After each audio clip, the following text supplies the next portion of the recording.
What is up, poetry fans? I went to the Las Cruces Public Library and I checked out this book, Hivestruck by Vincent Toro. Hivestruck was published in 2024 by Penguin Press, and Vincent Toro is a Puerto Rican poet.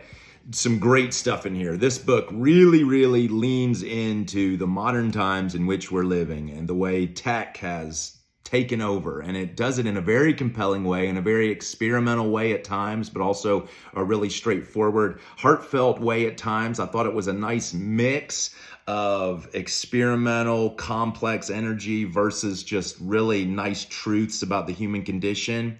That's hard to do. You know, when I read a poetry book and I understand everything, that feels a certain way. But I'll tell you, I don't have any desire to go back and read something again. Whereas you got a book like this, Hivestruck, and I'd say maybe 30% of these poems just really hit me in the heart. And the rest of these poems, well, maybe I need to look closer because maybe there's something I'm missing. And I make this point that if you don't understand everything in a poetry book your first read through, that doesn't necessarily mean it's bad poetry.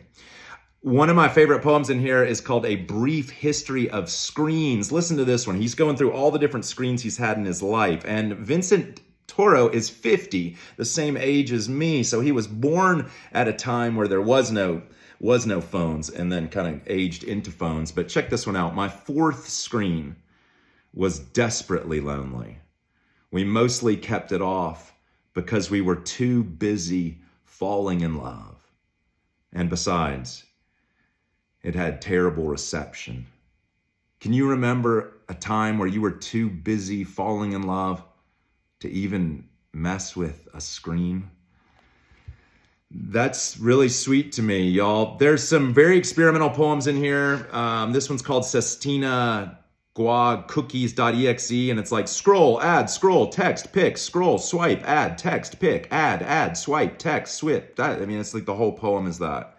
And, you know, that's what I mean when I say experimental. Here's a poem all in binary, an entire poem of zeros and ones and zeros. That's kind of crazy. Here's another one. You can use your imagination. I'm going to leave you with this. You can use your imagination and decide what shape this is.